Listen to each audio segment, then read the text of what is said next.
अंग्रेजी में एक कहावत है कि a great man doesn't seek to lead, he is called to it. इसका मतलब आपको बताऊंगा जब रोहित पौडेल के बारे में बात करूंगा, क्योंकि मैं रोहित के बारे में बात करने ही जा रहा था कि मुझे खबर मिलती है कि ब्रायन चार्ल्स लारा आने वाले हैं। इसलिए इस वॉलपेपर में छोटी सी जगह उनकी पहले फिट करता हूं, बिकॉज ब्रायन लारा अगर नेपाल प्रीमियर लीग में आ रहे हैं तो भाई दिस इज गोइंग ह्यूज। देखिए, हम बात लगातार कर रहे हैं कि एनपीएल जो है वो ग्लोबल हो रहा है। एनपीएल जो है वो इस बार खास करके जब दुनिया भर से खिलाड़ी आ रहे हैं और दुनिया भर में उसकी एडवर्टाइजिंग हो रही है। और हमने जब बात की कि जी शिखर धवन आए, उनने 4 मैचेस खेले और उसके बाद जिस तरह की एडवर्टाइजिंग हुई, या फिर और जो खिलाड़ी आए, सुहेल तनवीर आए और जो खिलाड़ी बड़े आए हैं, या फिर आप कोच की तरफ देखो या किसी की तरफ देखो, ये जो एडवर्टाइजिंग हो रही है, आप सोचो ये यहां तक हो गई कि ब्रायन चार्ल्स लारा खुद आ रहे हैं देखने के लिए कि भैया नेपाल में ये हो क्या रहा है। ये नेपाल में कैसा क्राउड है जो हम लगातार सुनते हैं कि जी भीड़ बंदी जा रही है, भीड़ बंदी जा रही है, यहां लीग हो रही है, हर तरफ से खिलाड़ी आ रहे हैं और यहां जो फैंस हैं वो क्रेजी हैं। देखिए, हम सबको पता है कि जब शिखर धवन आए थे उन्होंने कहा था कि जी मैं उतने मैचेस नहीं देखता, मैं खेलता हूं, उसके बाद मैं छुट्टियां एंजॉय करता हूं और फिर दोबारा खेलने चला जाता हूं, देखने में उतना ज्यादा इंटरेस्टेड नहीं हूं। तो मैंने नेपाल के क्राउड के बारे में सुना जरूर था, देखा कभी नहीं था। नेपाल के क्रिकेट के बारे में सुना जरूर था, देखा कभी नहीं था, लेकिन जब मैं आया हूं और मैं देख रहा हूं तो मुझे बहुत मजा आ रहा है ना। I am awestruck. अब आप सोचो कि वो शिखर धवन जो इंडिया से जा रहे हैं, जहां क्राउड का कोई कमी नहीं है, वो वहां से जाकर के जब ऑस्ट्रक हो सकते हैं, तो ब्रायन चार्ल्स लारा जो कि वेस्ट इंडीज से आ रहे हैं, जो कि क्रिकेट की दुनिया में अगर आप ग्रेट कहो तो शायद वो भी छोटा वर्ड होगा, अगर आप लेजेंड कहो तो शायद वो भी छोटा वर्ड होगा, वो अगर आकर के नेपाल प्रीमियर लीग में अपनी अपनी प्रेजेंस दिखाएंगे तो आप समझ जाओ कि ये कहां तक जाने वाला है। और फिर जब वो जाएंगे और जब वो फिर बात करेंगे तो जाहिर सी बात है कि ये लीग खुद में बहुत बड़ी हो जाएगी। किसी ने मुझसे बहुत पहले पूछा था कि जब मैंने शुरुआत की थी नेपाल को कवर करना, जब मैंने शुरू किया था, तब लोगों ने बोला था कि यार आप नेपाल क्यों कवर कर रहे हो, मतलब क्या आपको इंटरेस्टिंग दिखा नेपाल में कि आप नेपाल कवर करने चले आए, आप इंडिया कवर कर रहे थे, आप पाकिस्तान कर रहे हो, बांग्लादेश कर रहे हो, अफगानिस्तान कर रहे हो, नेपाल क्यों करने लगे। और मैंने कहा था कि एक दिन आएगा जब ये नेपाल क्रिकेट जो है वो बहुत बड़ा हो जाएगा और धीरे धीरे ग्रो करता रहेगा, और मैं तब कह पाऊंगा कि यार मैं तब से कवर कर रहा हूं जब ऐसा ऐसा हुआ करता था। अब उसका बहुत बड़ा इंस्टेंस है कि मैं तब कवर कर रहा हूं जब ब्रायन चार्ल्स लारा भी नेपाल प्रीमियर लीग में आ रहे हैं। ये एक बड़ा दिन है और ये एक हिस्टोरिकल डे होने वाला है, इसलिए मैंने सोचा कि रोहित पौडेल की स्टोरी जरूर सुनाऊंगा, रोहित पौडेल के बारे में जरूर बात करेंगे, और कुछ और जो मैच हुआ है चितवन से उसके बारे में बात करेंगे। लेकिन पहले ब्रायन लारा के बारे में दो बात बोलनी जरूरी थी। खैर, जिस लाइन से मैंने शुरू करा था कि a great man doesn't seek to lead, he is often call to it, इसका मतलब सिर्फ रोहित के पर्सपेक्टिव से यह है कि आप एक बात सोचो, रोहित पौडेल जिनको कप्तानी से हटाने की बात हो रही थी और सब कह रहे थे कि जी एनपीएल में हमें एक नया कप्तान मिलेगा, हो सकता है कि आप एनपीएल में जनकपुर बोल्ट्स को जीतते हुए देख लो या किसी और टीम को जीतते हुए देख लो और उसके कप्तान की तरफ मुड़ो और कहो एक बार कि यार इनको हम कप्तान बना सकते हैं क्या। लेकिन अगर आपके दिमाग में यह सवाल आएगा तो एक बार मुड़ करके आप रोहित की परफॉर्मेंस की तरफ जरूर देखोगे। अब आप मुझे एक बात बताओ कि एक वो खिलाड़ी, माना वो घर पर खेल रहा है, लेकिन एक वो खिलाड़ी जो इस टूर्नामेंट में बैटिंग में बेस्ट है,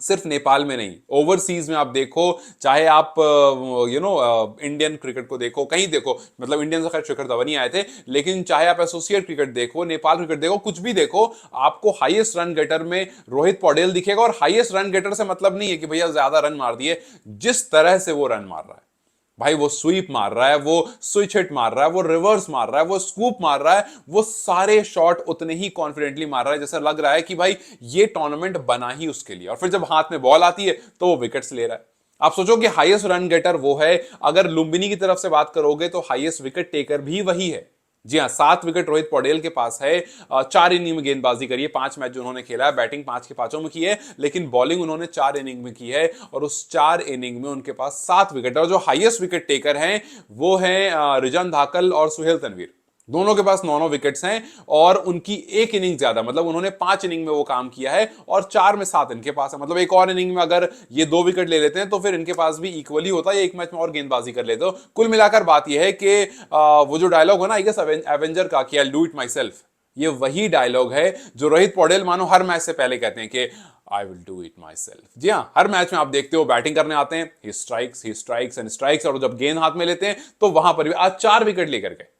जब बैटिंग करने आए तो भाई विकेट्स आपकी शुरू में गिर चुके थे। रिजान धाकल की वो 2 बॉल यार क्या जबरदस्त बॉल थी यार पहले ओवर की। मतलब मैंने काफी पहले से कहा है कि आप देखना रिजान भी एक आगे जाकर के बहुत जबरदस्त पेसर बनने वाला है। और हाल फिलहाल में सुहेल तनवीर के साथ जब वो ड्रेसिंग रूम शेयर कर रहे हैं, नेट्स में गेंदबाजी कर रहे हैं, तो बहुत सारी चीज उनको सीखने को मिल रही होगी और उसका एग्जीक्यूशन हमें दिख रहा है। जब लीग शुरू हुई थी तब हम कह रहे थे ये फॉरेन प्लेयर्स रन कर रहे हैं, फॉरेन प्लेयर्स विकेट्स ले रहे हैं, लेकिन जैसे जैसे लीग आगे बढ़े को ये फायदा होता है, ये फर्क होता है जब आप और लोगों के साथ मिल करके खेलते हो। हम क्यों कहते हैं, मैंने क्यों अक्सर कहा है कि कल को अगर दीपेंद्र सिंह आयरी हो गए या फिर खुद रोहित हो गए या और भी कोई खिलाड़ी हो गए, जब वो जाकर के दूसरी लीग्स खेलेंगे ना और जब वो उनके प्लेयर्स के बीच में जाकर के रहेंगे और वहां खेलेंगे, तब जाकर के आपको समझ में आएगा कि जब वापस आएंगे तो उनका गेम कैसे इंप्रूव होगा।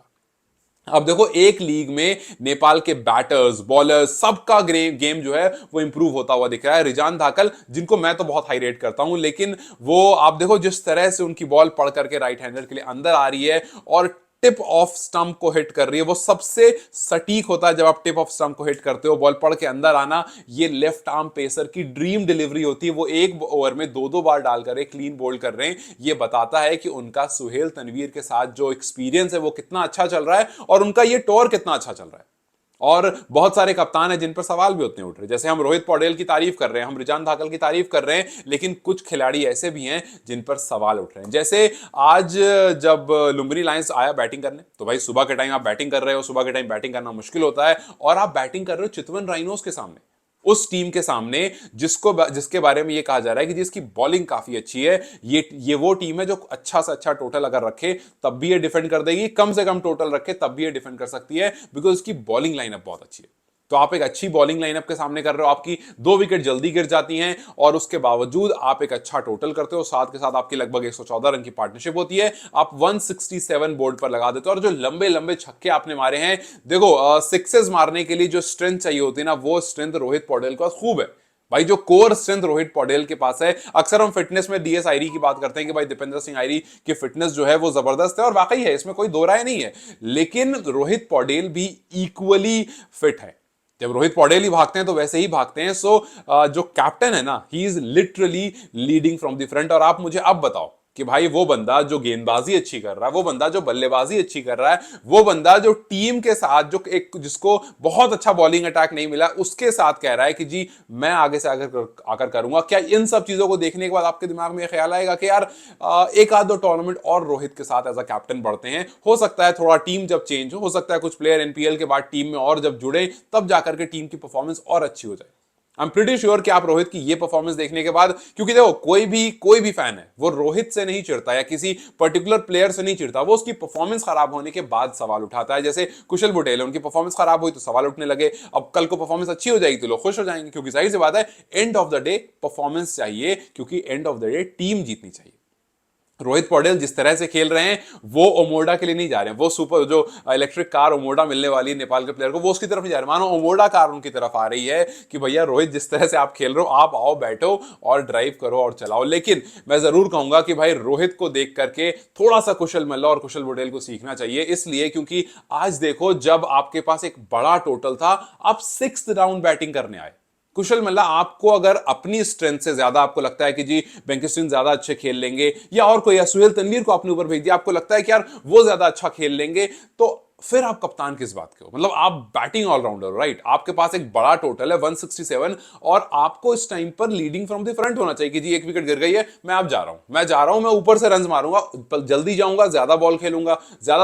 ज्यादा रन मार पाऊंगा। आप 6 राउंड पर आकर कुछ भी कर लो, बॉल कम होगी, रन का पहाड़ खड़ा होगा, और वही हुआ। और फिर प्रेशर, ऑब्वियस सी बात है, प्रेशर बहुत लोग हो सकता है बोले कि यार जब तक कुशल आए थे ना तब तक प्रेशर बहुत ज्यादा हो चुका था और बहुत ज्यादा रन चाहिए था, पॉसिबल नहीं था, वहां पर एक ही ऑप्शन था कि आप मारो। लेकिन क्या ये ऑप्शन नहीं था कि वो ऊपर आते? सुहेल तनवीर के साथ वो ट्रायल मुझे नहीं लगता बहुत अच्छा था, बिकॉज सुहेल अभी तक हिट करके गए नहीं है, और जब सुहेल ने अभी तक रन नहीं किए तो आपको खुद पर ज्यादा कॉन्फिडेंस है या दूसरों पर? जैसे हम कुशल बुटेल के लिए कह रहे हैं कि भाई कुशल बुटेल ओपनर है, लेकिन उनको खुद से ज्यादा कॉन्फिडेंस उन 2 प्लेयर पर, और वो तो कर रहे हैं काम, लेकिन कुशल बुटेल खुद काम नहीं कर पा रहे हैं। और उसी तरह से कुशल मल्ला गेंदबाजी काफी अच्छी कर रहे हैं, हालांकि आज रन जरूर दिए लेकिन गेंदबाजी अच्छी कर रहे हैं, बट जो उनका असल काम है वहां पर कहीं ना कहीं वो लैक कर रहे हैं। बिकॉज नेपाल टीम में गेंदबाज बहुत सारे, माना कि अभी आप चितवन राइनोज को जिताने के लिए और करो भी, लेकिन बैटिंग कहीं ना कहीं आप थोड़ा सा और ज्यादा अपने ऊपर रिस्पॉन्सिबिलिटी लो और आपके नेशनल टीम के कैप्टन रोहित पौडेल से एटलीस्ट रिस्पॉन्सिबिलिटी लेना आप सीखो, क्योंकि वो भाई बॉल से भी आ रहे हैं और बैट से भी आ रहे हैं। आज देखो बॉलिंग करने भी जल्दी आ गए थे। सो भाई जब आप अच्छा करोगे ऑब्वियसली बात है तारीफ होगी, और जब आप बुरा करोगे तो ऑब्वियसली बात है क्वेश्चन होगा। और कुछ इसी तरह से क्रिकेट चलता है या कोई भी स्पोर्ट चलता है, आप अच्छा करते हो सराखों पे और अच्छा नहीं करते हो तो सवालों के कटघरे में। खैर देखते हैं आगे किस तरह से ये पॉइंट्स टेबल मूव करता है, लेकिन इस टाइम की सबसे बड़ी खबर यही है कि Brian Charles Lara is coming to the Nepal Premier League and Nepal Premier League is going global. आप आने वाले सीजन्स में देखना कि ये कहां से कहां पहुंच जाता है। आई रियली होप के स्टेडियम्स थोड़े बेहतर बने, सीटिंग एरिया थोड़ा और बेहतर बने, और और ग्राउंड्स और आए, ताकि आप एक ही ग्राउंड पे सारे मैचेस ना कराओ, मल्टीपल ग्राउंड्स हो। आई गॉट टू नो कि बहुत सारे ग्राउंड्स तैयार हो रहे हैं, चाहे ओवलटेक हो और कोई भी हो, वो सारे तैयार हो, रेडी हो, क्योंकि अगले सीजन तक हमें फ्लड लाइट्स, ग्राउंड, स्टेडियम सब कुछ अगर बेहतरीन दिखेगा तो ये जो प्लेयर्स के पूल है ना, ये पूल और बड़ा होगा और ज्यादा प्लेयर्स होंगे और प्रीमियम प्लेयर्स होंगे और प्रीमियम नेपाल प्रीमियर लीग होगा। तो खैर इस टाइम के लिए लेट्स होप कि आगे और बेहतरीन हो। Till then you guys take care, I will come with other video tomorrow and have a good night, bye bye.